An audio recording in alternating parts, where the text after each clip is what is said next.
Olá, pessoal. Vamos corrigir então o exercício número 1 do nosso simulado do Enem, né? Lembrando que essa questão caiu em 2019. A bula de um antibiótico infantil fabricado na forma de xarope recomenda que sejam ministrados diariamente 500 miligramas, né, a cada quilo, né, do paciente. Um pediatra prescreveu a dosagem máxima desse antibiótico, ou seja, 500 miligramas, tá? Para uma criança de 20 quilos. Então, se a criança tem 20 quilos, ela deve tomar X miligramas. Fazendo a conta aqui, regra de 3, né? Eu vou ter que X é igual a 10.000, né? 10.000 miligramas. Por que miligramas? Porque quilo vai cortar com quilo, porque isso aqui é uma divisão. Vai ficar só 1 sobre 20. 20 vezes 500 dá 10.000 miligramas que está ali. Então, essa criança deverá tomar diariamente 10 miligramas, ok? Por 5 dias. Então, isso aqui é diariamente. Diariamente. Okay? Então, diariamente ela vai ter que tomar isso. Esse medicamento pode ser comprado em frascos de 10 ml, 50 ml, 100 ml, 250 ml e 500 ml. Os pais dessa criança decidiram comprar a quantidade exata do medicamento, que precisará ser ministrada no tratamento, evitando a sobra do medicamento. Considere 1 grama, né, desse medicamento igual a 1 centímetro cúbico. Para quem não lembra, né, 1 centímetro cúbico, tá? No caso aqui representando por 1 grama, se eu dividir os dois lados por 1000, ó, se eu dividir os dois lados por 1000, eu vou obter aqui 1 miligrama igual a 1 divididos por 1000 centímetros cúbicos, tá? Centímetros cúbicos. Então, se eu dividir os dois lados por 1000. E aí basta vocês lembrarem também que 1 centímetro cúbico, né, 1000 centímetros cúbicos equivalem a 1 litro. Então, 1000 centímetros cúbicos equivalem a 1 litro. Isso significa que se eu dividir aqui os dois lados por 1000, eu vou obter que 1 centímetro cúbico equivale a 1 mililitro. Olha só, viu? 1 centímetro cúbico equivale a 1 mililitro. Isso significa, então, que nós temos o seguinte, ó. 1 dividido por 1000 é igual a esse centímetro cúbico, a gente pode trocar por mililitro. Então, eu vou ter aqui mililitros. Ok? Ok. Então, agora a gente tem que 1 miligrama equivale a 1 dividido por 1000 mililitros. Né? Fazendo a transformação, observem que eu tenho que X é igual a 10 miligramas. Logo, X é igual a 10.000 vezes, eu vou trocar esse miligrama pelo que ele vale, ó. 1 divididos por 1000 mililitros. Aqui eu posso cortar os zeros, ou seja, X é igual a 10 mililitros. Tomem cuidado, porque isso aqui é o medicamento que ele deve tomar diariamente. Como ele vai tomar por 5 dias, ele vai tomar 10 mililitros. Por 5 dias, ele vai precisar de 50 mililitros. Resposta, letra B. Tá ok? Aqui eu quis mostrar para vocês como que eu encontro, né, essa transformação, mas vocês podem simplesmente decorar. Né? Se vocês decorarem que, né, 1 miligrama, sendo que isso aqui é 1 para 1, né? Então eu posso decorar que 1 miligrama equivale a 1 dividido por 1000 mililitros. Eu posso fazer essa transformação direta se eu quiser. Né? Mas vocês também podem fazer todo o cálculo que eu fiz, que é para encontrar as medidas corretas. O bom é vocês aprenderem a fazer o cálculo, porque aí fica mais fácil, né, na hora da prova de fazer outros tipos de transformações. Ok? Espero ter ajudado. Olá, pessoal. Então, questãozinha 2 do nosso simulado. O gráfico a seguir mostra a evolução mensal das vendas de um setor de um certo produto de julho a novembro de 2011. Então, de julho a novembro de 2011. Tá? Sabe-se que no mês de julho foi o pior momento da empresa em 2011. Obviamente, não dá para observar ali, né? Teve só 700 unidades vendidas. Ó. E que o número de unidades vendidas desse produto em dezembro de 2011 foi igual à média aritmética do número de unidades vendidas do mês de julho a novembro. Então, quer dizer que se eu pegar aqui o mês de dezembro, que não está aparecendo aqui, ele foi a média aritmética. Então, vou chamar aqui de x barra. Tá? O gerente de vendas disse em reunião na diretoria que se essa redução de números de unidades vendidas de novembro para dezembro de 2011 se mantivesse constante, nos meses subsequentes, as vendas só voltariam a ficar piores que julho de 2011 apenas no final de 2012. O diretor de financeiro rebateu imediatamente esse argumento, mostrando que mantida a tendência, isso aconteceria em... Bom, o que ele está pedindo aqui? Primeiro a gente vai ter que calcular essa média aqui para descobrir quanto ele vendeu em dezembro, né? Depois que a gente fazer isso, a gente vai ver o quanto diminuiu daqui de um mês para o outro, e aí a gente vai fazer o cálculo para ver, né, o quanto ele como vai se comportar nos próximos meses. Então a média aritmética, né, desses valores é simplesmente somar, ó, esse valor com esse e dividir por 1, 2, 3, 4, 5. Então, somando os valores, nós vamos obter aqui 700 mais 2.500 mais 2.500, porque agosto e setembro foi igual, mais 1.800 mais 2.700, divididos por 5. Vamos obter assim, então, que a nossa média aritmética foi de 11.200 divididos por 5, o que dá igual 2.240. Então, essa foi a média aritmética. Então, quer dizer que dezembro foi esse cara aqui. Então, observem, ó. Em novembro, ele vendeu 2.700. Em dezembro, ele vendeu 2.040, ok?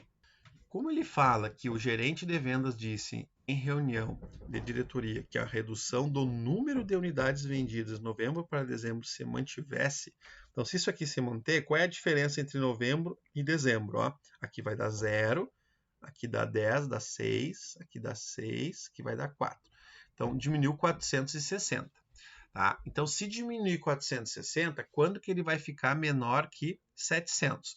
Eu posso fazer isso aqui usando uma progressão aritmética, então quem está no segundo ano aí já sabe do que eu estou falando, e quem está no primeiro ano vai fazer da forma que eu vou fazer agora. Depois eu vou fazer usando as fórmulas da progressão aritmética para vocês entenderem como é que eu posso fazer isso já no segundo ano. No primeiro ano, a gente ainda não tem essa ferramenta, né?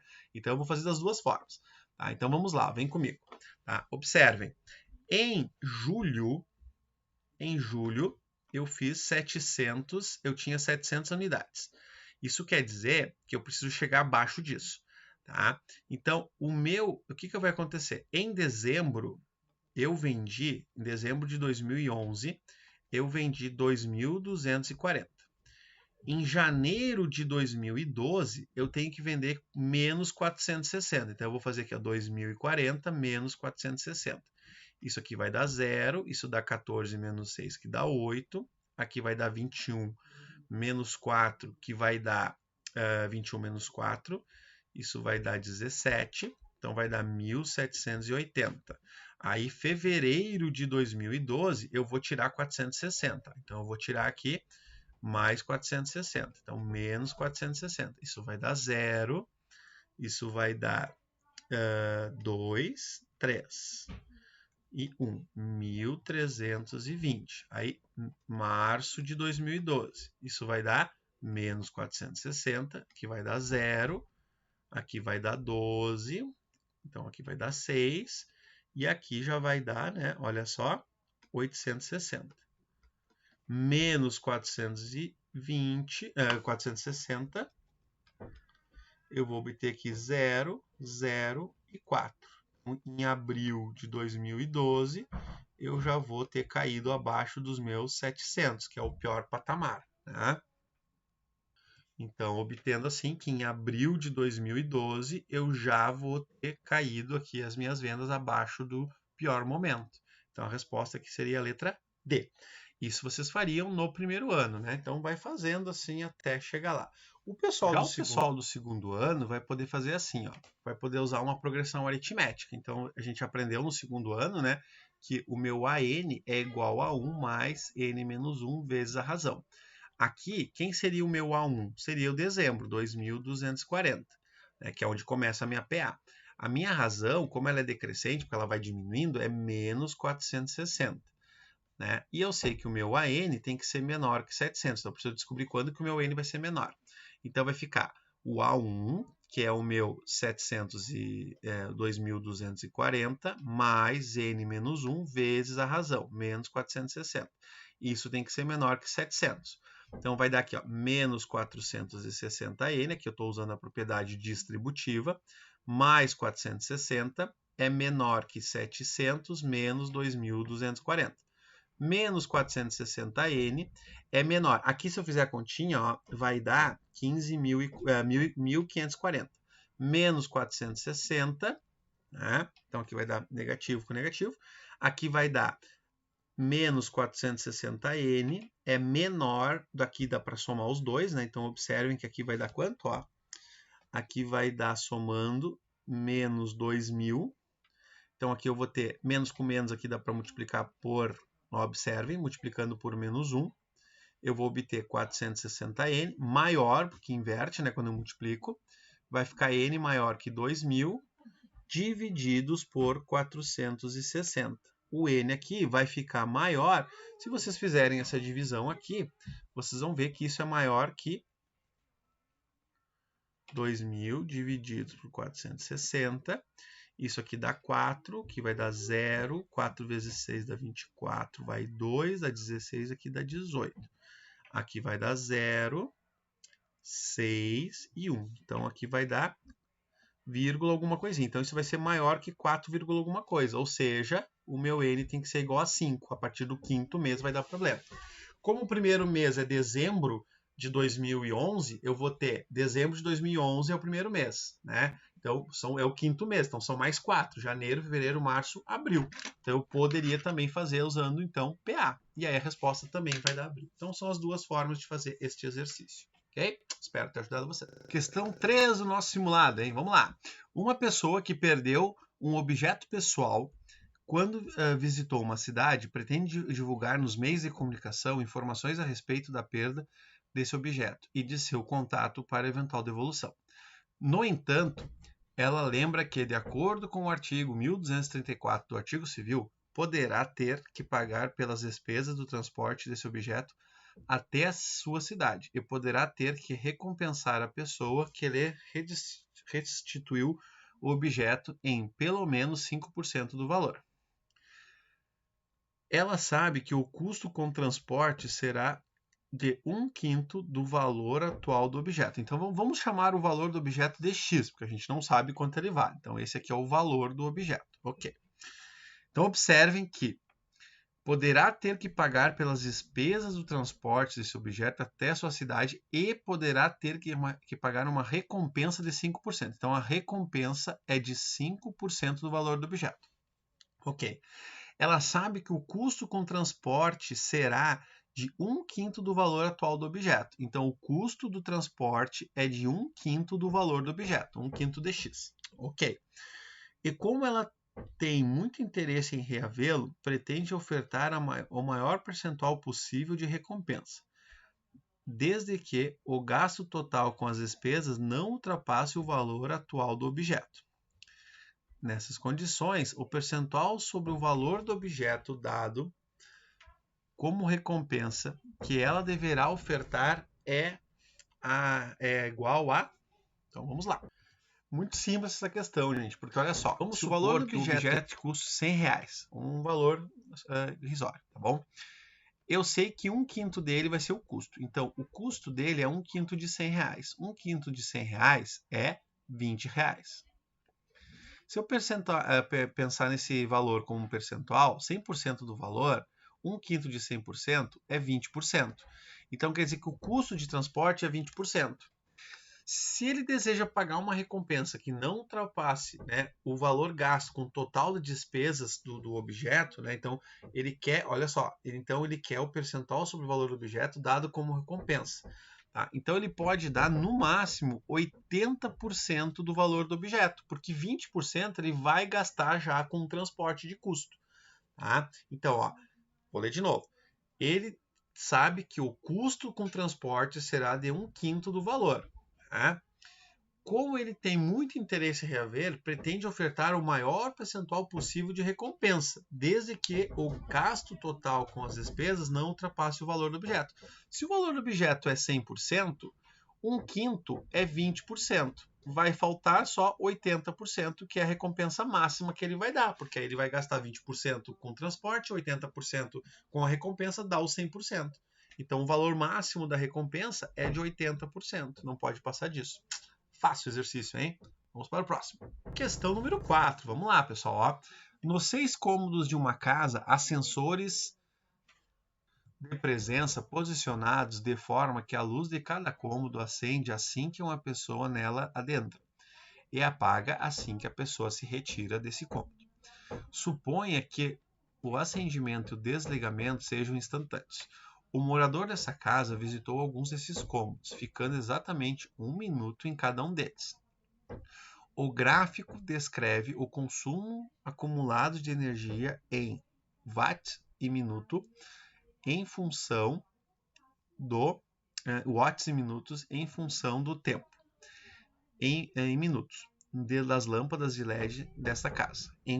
Enquanto a figura apresenta a planta baixa da casa, na qual os cômodos estão numerados de 1 a 6, como as potências das respectivas lâmpadas indicadas. Então aqui nós temos, né, um gráfico que mostra o tempo e a energia em watts por minuto.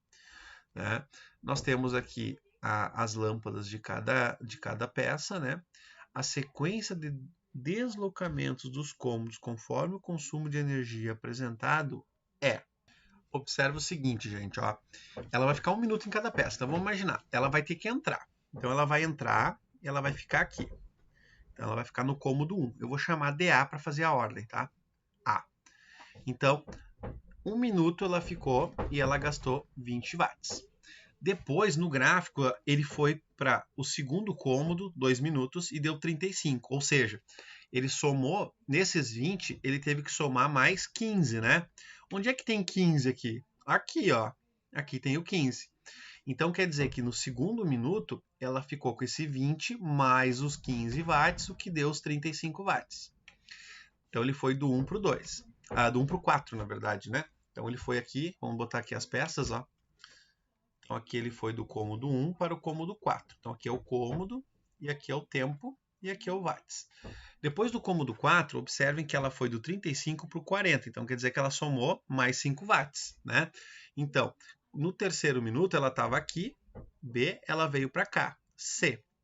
Então, ela gastou mais, ó, ela tinha 35 watts. Ela gastou mais 5 watts, deu os 40 watts. Então, ela foi para o cômodo 5. Depois que ela foi para o cômodo 5, para ela sair do cômodo 5, ela tem que voltar para o cômodo 4. Ela não consegue ir para outro cômodo. Ó. Então, quer dizer que ela foi para o 1, para o 4, para o 5 e depois voltou para o 4. Quando ela voltou para o 4, ela adicionou mais 15 watts. Então, ó, no quarto tempo, ela tinha 40 mais 15, ela foi para 55 watts. E, de fato, ó, daqui para cá foi mais 15 watts. Depois, daqui para cá, foi mais 20 watts. O único cômodo que tem 20 watts é esse aqui. Óbvio, porque se ela saiu daqui e veio para o 4, ela foi para o 1 de novo. Então, 1, 4, 5, 4, 1. Essa foi a sequência que ela fez. Né? Aí, no quinto tempo, então, ela somou 55 mais 20 watts do cômodo 1, deu 70 watts. Agora, observa que do 75 para o 85, ela somou 10. Onde é que tem 10 aqui, gente? Aqui, na cozinha. Então, ela foi para o cômodo 6 no sexto tempo.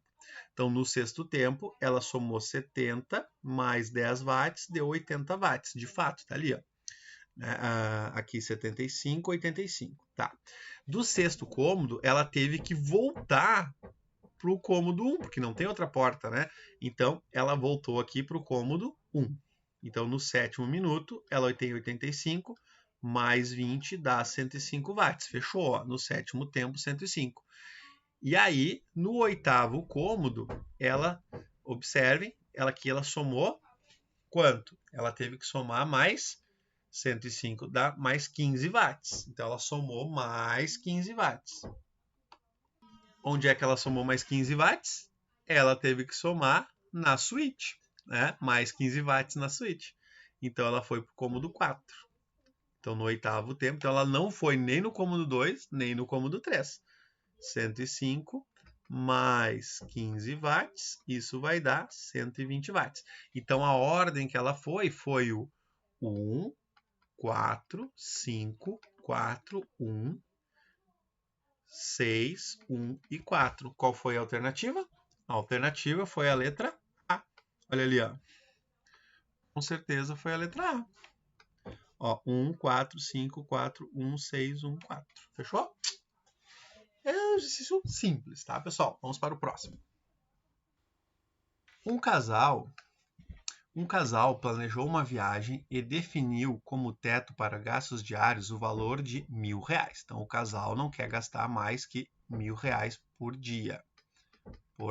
Ok. Antes de decidir o destino da viagem, eles fizeram uma pesquisa sobre a taxa de câmbio vigente para as moedas de 5 países que desejavam visitar e também sobre as estimativas de gastos diários em cada um, com o objetivo de escolher o destino que apresentasse o menor custo diário em real. Para quem não lembra, a taxa de câmbio, né, é o valor. O dólar está valendo R$ 6,10. Então, a cada R$1 eu tenho R$6. A cada $1 eu tenho R$6,10. Né? Então, isso é uma taxa de câmbio. Câmbio é para trocar, né, o dinheiro. O quadro mostra os resultados obtidos com a pesquisa realizada. Nessas condições, qual será o destino escolhido? Então, a gente tem que ver, gente, qual é, né, o local que eu vou gastar menos, ok? Então, vamos lá. Observem que eu tenho aqui a taxa de câmbio é de 3,14. Então, na França, eu vou gastar em euro, né? Eu vou ter R$3,14 por euro, mais 315 euros, né, diários. Então, olha só. Eu tenho uma taxa de câmbio de 13,14. Então, para cada real, eu tenho 13,14. Para cada euro, eu tenho 13,14 reais. Tá? Então, para cada 1 euro, isso é igual a 3,14 reais. Ok? Mais o meu gasto diário de 315 euros. Isso quer dizer que em reais eu vou ter o seguinte, ó, 315 está para X reais, assim como 1 euro está para 3,14 reais. Então, aqui eu tenho o euro, né? E aqui eu tenho os reais. Então, é só fazer a continha. Basicamente, é multiplicar. Então, eu vou ter que pegar 315 e vou multiplicar por 3,14. Tá? Então, gente, basicamente é isso. Tá? Então, na França, ó, basta só multiplicar esses valores aqui que eu encontro quanto eu vou gastar por dia. Ok? Então, a conta é bem simples. Então, vamos fazer as multiplicações aqui. Ok? Vocês viram que é só fazer a conta. Tá? Então, eu vou acabar só trocando esses 315 por 315 pelos valores de cada diária. E eu vou trocar o 13,14 pela taxa de câmbio. É isso que está dizendo a regra de 3. Fazendo as contas, nós vamos obter o seguinte. 989,1, depois 1.084,20, então esse aqui passou de 1.000, já posso descartar ele. 856, então essa aqui por enquanto é a menor que eu tenho, né, em reais. Depois nós temos 410 vezes 2,10, 861 e 290 vezes 4,24, 1.229,60. Ok. Rapidinho na calculadora aqui os valores, porque é só fazer conta de vezes. E aí, gente, ó, qual é o destino que ele vai escolher na viagem, né? Sendo que ele quer escolher o que gasta o menor custo diário. O menor custo diário é de 856. Então, a resposta é na Austrália. Pronto. Simples assim. Ok? Até a próxima. Bom, próximo exercício 6. A gripe é uma infecção respiratória aguda de curta duração, causada pelo vírus influenza. Ao entrar no nosso organismo pelo nariz, esse vírus multiplica-se disseminando-se para a garganta e demais partes das vias respiratórias, incluindo os pulmões. O vírus influenza é uma partícula esférica que tem um diâmetro interno de 0,00111 milímetros. Esse é o diâmetro, ok? Em notação científica, o diâmetro interno do vírus influenza em milímetros é... Gente, aqui é só trazer a vírgula para cá. Então, eu vou obter 1,1, né, vezes 10. Aqui eu andei, ó, 1, 2, 3, 4 casinhas. Então, menos 4, né, milímetros. Esse é o diâmetro em notação científica. Letra D. Fácil, muito fácil, gente, a questão 6, hein? Barbadinha. Então, bora lá, gente. Ó, o que a gente vai ter que fazer aqui, né? É fácil, gente, muito simples, ó, porque olha só, eu tenho que em 10 minutos ele queimou 20 quilocalorias. Então, se eu dividir 20 quilocalorias por 10 minutos, eu vou obter 2 quilocalorias por minuto. Aqui calorias, né, gente? Quilocalorias por minuto. Já no número 2, esse foi o número 1. No número 2, nós temos aqui 100 quilocalorias por 15 minutos. Então, se eu dividir aqui 100 por 15, vamos fazer a continha rapidamente. 100 dividido por 15, isso vai dar 6, que dá 90. Aqui sobra 10, coloca mais um zero, vai dar 0,6. Né? Então, aqui nós temos 6 quilocalorias por minuto.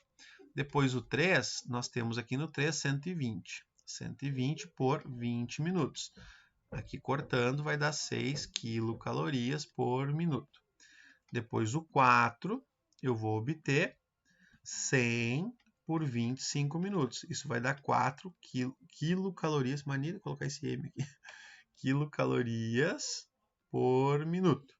E o último, eu vou ter 80 quilocalorias por 30 minutos. Isso aqui vai dar aproximadamente 2,66666, né? Obtendo assim 2,6 quilocalorias por minuto, ok? Isso quer dizer que o que mais queima é o número 2, letra P. Simples assim. Só fazer a continha, né? Então eu tenho que dividir quantas calorias ele queimou pelo tempo ali debaixo, eu obtenho por minuto. Ok, pessoal? Fácil, hein? Questão 8. O Serviço de Meteorologia de uma cidade emite relatórios diários com a previsão do tempo. De posse dessas informações, a Prefeitura emite 3 tipos de alertas para a população. Alerta cinza deverá ser emitido sempre que a previsão do tempo estimar que a temperatura será inferior a 10 graus e a umidade relativa do ar 40%. Alerta laranja. Então, observem, o alerta cinza, vou botar aqui cinza, eu tenho uma temperatura inferior a 10 graus e a umidade do ar inferior a 40%. 40%. Então, aqui temperatura e aqui umidade. Ok. O alerta laranja, né, é quando a temperatura variar de 35 graus a 40 graus. Ok. E a umidade ficar abaixo de 30%. Ok. E o alerta vermelho é quando a temperatura ficar superior a 40 graus. Né? Então, ficar superior a 40 graus. E a umidade do ar inferior a 25%. Um resultado da previsão do tempo dessa cidade para um período de 15 dias foi apresentado no gráfico. Então, aqui nós temos um gráfico onde ele apresenta a temperatura, né, que é em Celsius, que é o risquinho, o pontilhado é a umidade do ar e a unidade relativa então, é em porcentagem. Né? Então, aqui nós temos os graus Celsius, então desse lado aqui são graus, deste lado aqui é a porcentagem, o pontilhado é a umidade relativa e a linha retinha é a temperatura. Decorridos os 15 dias de validade deste relatório, observe que ele começa aqui do dia 1 e vai até o dia 15. Né? Então, são 15 dias. Um funcionário percebeu que no período em que se refere ao gráfico foram obtidos os seguintes alertas. 1 dia de alerta cinza, 12 dias de alerta laranja e 13 dias de alerta vermelho. Em qual desses dias os avisos foram emitidos corretamente? Então, em quais os dias? Então, no dia 1, no dia 12, no dia 13 tem esse alerta. Então, quais foram emitidos corretamente? Bom, basta a gente observar, gente. Olha aqui, ó. Vamos olhar o dia 1, que é o que ele está falando aqui. A gente vai olhar só os dias que ele falou, o 1, o 12 e o 13.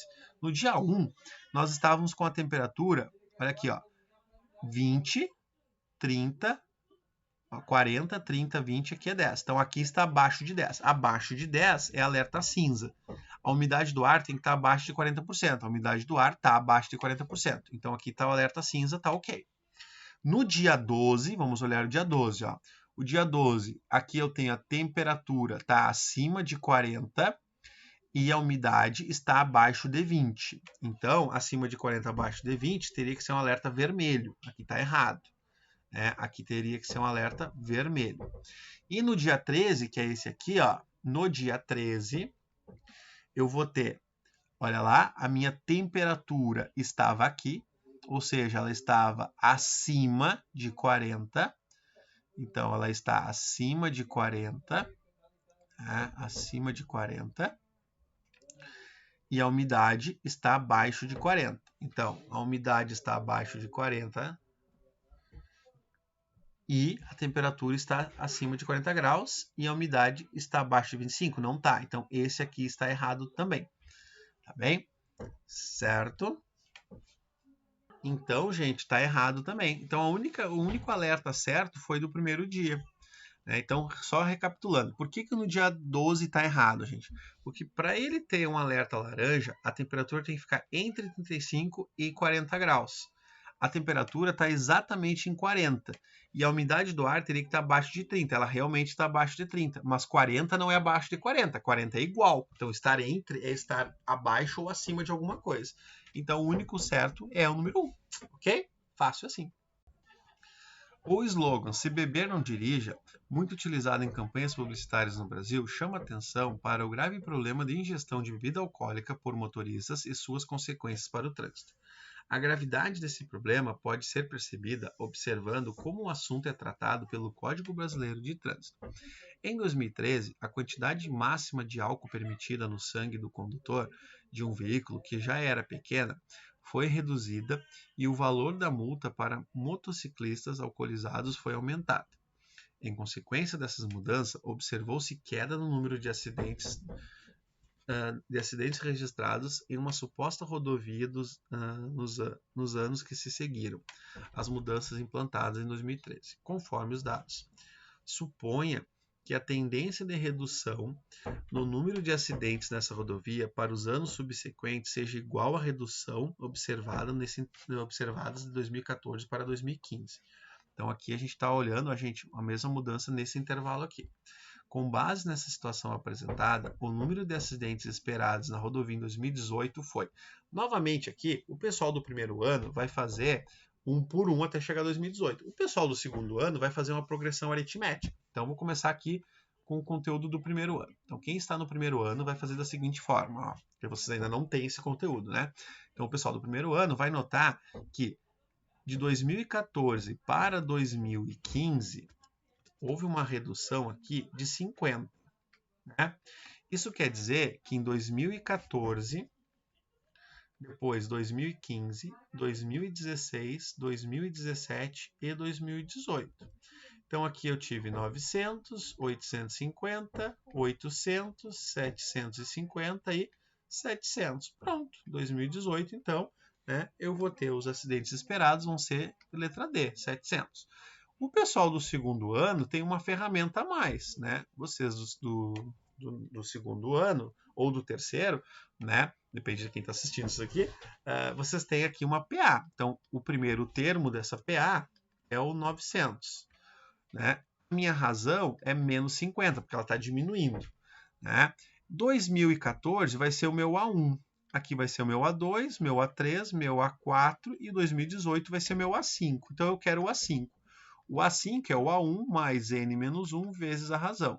Então, o meu A5 vai ser 900 mais 4, porque o meu N vale 5, né? Então, vai ficar 4 vezes a razão, que é menos 50. O A5 vai ser 900 menos 200. O meu A5 vai ser igual a 700 acidentes. Também a letra D. Então, fica aí as duas formas de fazer. Ok, pessoal? Fácil, muito fácil exercício. Segundo o Instituto Brasileiro de Geografia e Estatística, IBGE, o rendimento médio mensal dos trabalhadores brasileiros no ano 2000 era de R$ 1.250. Já em 2010, o censo 2010 mostrou que em 2010 esse valor teve um aumento de 7,2%. Esse mesmo instituto projeta que em 2020 o rendimento médio mensal dos brasileiros terá um aumento de poderá ser aumentado 10% maior do que em 2010. Supondo que a projeção do IBGE se realize e rendimento médio dos brasileiros em 2020 será de... Gente, olha só. Se em 2010, tá? Vou botar aqui. Se em 2010 eu tive um rendimento médio, né, que foi 7,2% maior que 2000, basta fazer as contas, ó. Então vamos lá. No ano 2000, o meu rendimento foi de 1.250. Em 2010, foi 7,2% maior. Isso quer dizer que eu vou pegar os meus 1.250 e eu vou multiplicar ele por 7,2%. Isso vai me dar o percentual aumentado. Somando com os 1.250, eu encontro o meu valor, né? Então, fazendo a continha aqui, ó, 1.250 vezes 7,2%, lembrando que esse cara aqui vai ficar 1.250 vezes 7,2 divididos por 100, né? Por cento a gente faz assim, tá? Então, fazendo a continha aqui, vamos fazer. Aqui vai dar 0, 10 vai 1, aqui dá 4, com mais 1 dá 5, aqui dá 2, aqui dá 0, 35 vai 3, aqui vai dar 17, vai 1, aqui dá 8. Então, vai dar 0, 0, 0, aqui vai 1, 10 vai 1, 9. Uma casa decimal. Então, aqui eu vou ficar com 9.000 divididos por 100. Eu tive um aumento aqui, na verdade, de R$ 90. Se eu tive um aumento de R$ 90, então significa que em 2010 o meu salário era 1.250 mais R$ 90. Isso dá 1.340.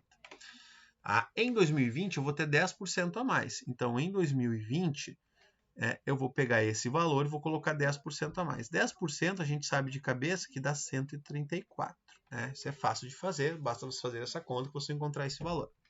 Ou seja, em 2020, eu vou ter aqui, ó, 4, 7, 4, 1. Então, 1.474. Letra E. Só fazer isso, gente. Barbadinha. Ok, pessoal? Também vocês podem fazer assim. Lembra quando tem um aumento percentual? Isso é uma matéria que você aprende no terceiro ano, mas também lá no sétimo, oitavo ano, porcentagem que vocês trabalham, né? Quando eu tenho um aumento de 7%, por exemplo, basta eu multiplicar isso aqui, né, por 0,072. Ou ainda, né, se eu tenho um aumento, basta eu multiplicar por 100% mais 7,2, isso dá 107,2%. Ou seja, 107,2 por 100. Então, vocês podem fazer essa continha aqui que também dá certinho. Ok, pessoal? Espero ter ajudado vocês e até a próxima.